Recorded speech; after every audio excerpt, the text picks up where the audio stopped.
This is my review of JoJo's Bizarre Adventure.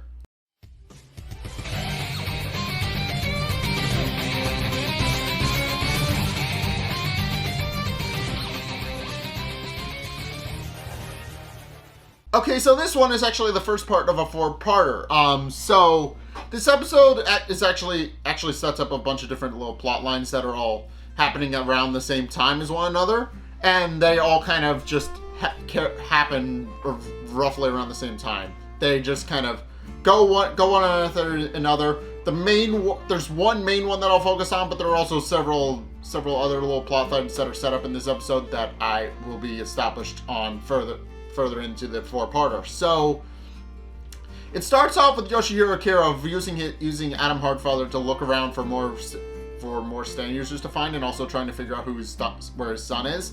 And after thinking about it for a minute, concludes that his son most likely disguised himself to actually hide from the Joestar Group so that he wouldn't be detected easily.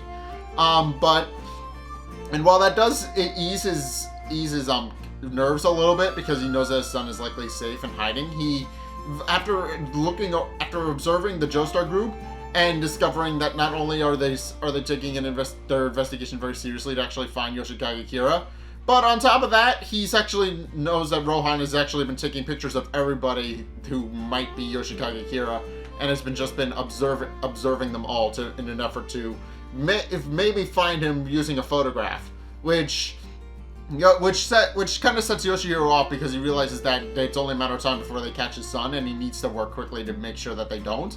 But as he's flying around, he actually spies Yoshikage Kira disguised as Kosaku Kawajiri, and concludes that is most likely his son, based on the fact that his fingernails are growing abnormally, and he knows that his son had abnormally growing fingernails, so he's able to positively identify him from that. Unfortunately, he also spies Hayato, who is spying on Yoshikage Kira from a distance, and realizes that kid is most likely going to be a thorn in his side going forward. So he realizes that he has a lot of threats that he needs to deal with quickly, and basically just sets up a plan to take them all out in one fell swoop. So at the start of the episode, Thursday, which is the July 15th, which is what the name of the episode is, I think. But in any case, it takes place on Thursday, and sure enough, Thursday morning, Koichi goes out to school, remarking that he's already very late, and is suddenly stopped by a strange man who we never actually see, and it's implied that something happened to him. We don't ever actually see what, but we see his bag lying on the ground abandoned, so we know something happened to him. And also, this same man then goes to target Josuke's mother, and she comes home to an empty house. She isn't entirely sure if Josuke has left for school yet.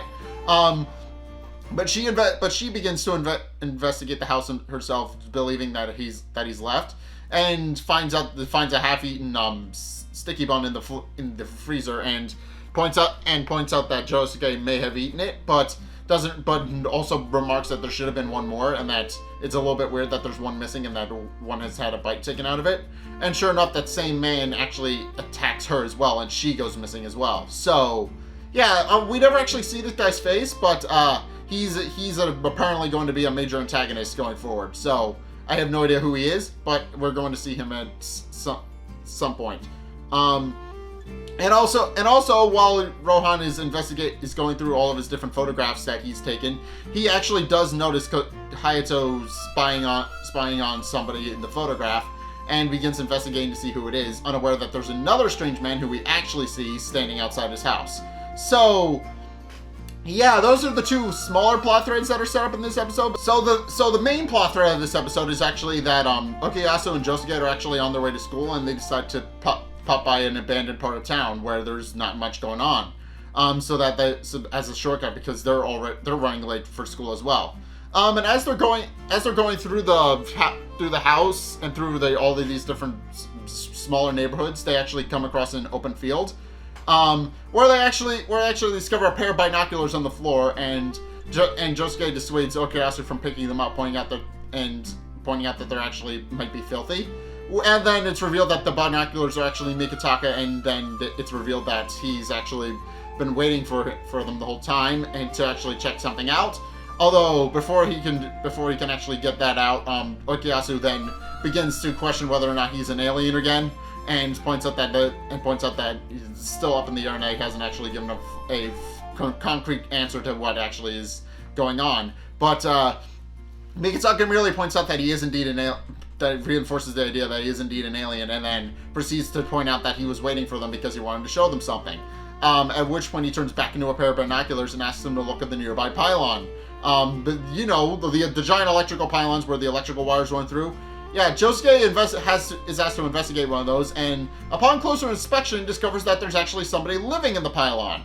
He discovers that there's actually clotheslines, there's food, and then eventually discovers the guy living in it. At which point they realize that he's probably a stand user because he's been living because no normal person would be living in a pylon, right? That's very weird, very specific. So they proceed to go and actually check on him and try to figure out who he is and why he's there. And the man Toshihiro Kamadashi, I believe that's how I pronounce his name, but Toshihiro actually greets the two boys and tells them that they shouldn't get much closer because as it turns out he's actually currently taking a shit and he's built it into an irrigation system to water the plants nearby, which he can then use to feed himself. And Okuyasu and Josuke only realize too late that that's what he's actually doing and that actually sprays out of the pylon. So yeah, they proceed to back off. At which point they begin to ask how he actually came to be living in the pylon. At which point the man merely points out that he apparently bought it for 100,000 and has been living there for about 3 years, and has just been kind of living off the land, as it were, being self-sufficient and just kind of keeping himself safe so that he doesn't have to actually go to work. He can just feed himself, but using what's around him, and then he can just make a living that way. So yeah, by basically living off the land, he doesn't have to work. He can just live in the pylon. And Josuke and Okuyasu are understandably a little confused as to why a man would actually choose to live willingly in a pylon. And Okuyasu even points out that the likelihood is that he isn't actually a stand user, because while they do notice some weird stuff, namely that the guy is living in a pylon, and also they see him use a rivet to actually get across from one scaffolding to the other, Josuke points out that something is still very odd and wants to investigate further. And sure enough, as Toshihiro is actually climbing around the pylon, a Polaroid actually falls out of his pocket, and upon closer inspection, Josuke realizes that it's actually Adam Hartfather with Yoshihiro Kira hiding inside it. And upon realizing that the man is indeed a stand user and that he's been working with Yoshihiro Kira this whole time, Josuke rushes blindly into the pylon, and that's where things take off. So as it turns out, that was actually Toshihiro Kanedashi's plan the entire time. As it turns out, his stand, Superfly, which is bound to the pylon, the way it works is that it actually traps whoever's inside so that they can't actually get out. And Josuke realizes this too late because by that point Toshihiro has already left the pylon, and as Josuke tries to leave to chase after Yoshihiro Kira, he starts turning into metal and realizes that he needs to stay inside the pylon. At which point Toshihiro actually explains how Superfly actually works. That it uses the occupant's sole inhabitant to actually energize itself and power itself, and also points out that even he can't control it because it's an independent stand and it works against him, and that he's just been truth be told, he's just been dreaming of trying to get out of the pylon for years, and that now somebody has finally come along to take his place. And with that, he then proceeds to try and escape by using one of the electrical wires that are connected to the pylon in order to escape so that he can actually get out and into the real world. And because he's up to this point, he's been living an isolated existence in the pylon and hasn't been able to escape until now, and Josuke has basically provided the opportunity for that. But Okuyasu merely points out that they can just knock it down, and then he and Josuke proceed to do exactly that. They summon their stands and proceed to attack it so that the structure is actually weakened and starts to fall apart. But Toshihiro actually points out that that's actually not going to work, pointing out that the way the stand works is that in addition to being able to actually trap somebody inside and use them for energy, it also redirects any energy that is absorbed into it back at the attacker. Case in point, where the stand was actually damaged and weakened, facilities of the hand and Crazy Diamond actually show up and start attacking the people that attack them. So basically, it just manifests itself as the stand attacks that attacked it, and just attacks Josuke and Okuyasu. Josuke barely falls out of the pylon and is able to catch himself with a flower. But Okuyasu isn't so lucky and actually gets hurt by the stand. At which point Mikitaka voices his concerns about whether or not he can actually help. And Okuyasu points out that he isn't really going to be useful and that there's not much they can do. And sure enough, Toshihiro actually gloats that this is actually where they part ways, and points out that not only has he actually successfully defeated Josuke by trapping him inside, but points out that it's basically like a game of old maid. Nobody wants to be Superfly stand user, so they just kind of trade off positions every once in a while to get in and out. So, and points out that eventually Josuke will be able to find somebody else who will take his place. But in the meantime, that he can try and make a meager living while living inside of Superfly. However, as he's about to escape using the electrical wire, Mikitaka reveals that he at some point transformed into the electrical wire, and then proceeds to point out his plan of how he's going to trap Toshihiro back inside the pylon so that he can't actually escape, and so Josuke can get out. And it works. Toshihiro realizes too late that he can't actually get out, that he's actually been tricked, and is then trapped back inside the pylon by Mikitaka, who has transformed himself into a wire to ensnare him so that he can't actually escape. And now because he can't escape, and with Toshihiro voicing very visible concern about the fact that he was just tricked by somebody who just kind of showed up and isn't even entirely sure who this guy is. And with Mikitaka not making it any easier by simply reiterating the point that he's an alien. Josuke is finally able to get out and heal Okuyasu, but also points out that Mikitaka actually has to escape himself or he'll be trapped inside. At which point Toshihiro actually remarks that he's actually has a plan to actually defeat Mikitaka, and proceeds to cut the wire that Mikitaka is presumably transformed into. Only for it to be revealed that that's actually not part of him and is actually part of the pylon itself, which causes Toshihiro to start falling down the pylon.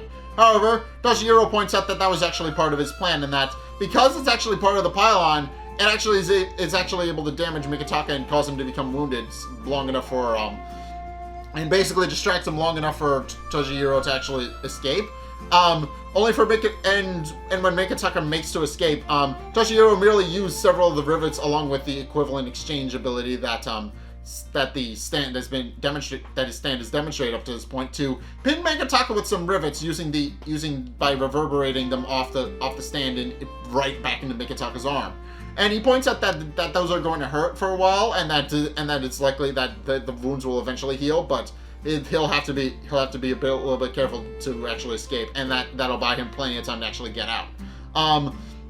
However, Josuke merely explains his resolve that he'll eventually find Toshihiro and catch him and chase him to the ends of the earth. Only for Toshihiro to name drop Yoshikage here and point out that they couldn't even actually catch them, which catches the rest of the group off guard because they had no idea what he's actually talking about or how he knows that name.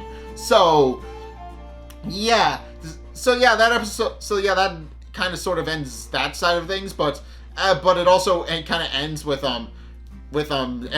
as I said, Josuke's mom, Koichi, disappearing because of a strange man, and another strange man showing up at Rohan's house and knocking on his door, and Rohan not really recognizing him at all and who he is. And it also ends with Yoshikage Hiro trying to blend in and pretend to be Kosaku Kawajiri by going to his job and pretending to do his job. While Hayato, still at school, remarks that he is going to eventually figure out who the guy who's pretending to be his dad is and try to catch him. So, yeah. This episode just sets up a whole lot of plot threads for the rest of the part. So, yeah, there's three more episodes of this to go. But basically, long story short is that Mikitaka is currently trapped within Superfly. Tomoko and Koichi are now MIA, and nobody knows what happened to them.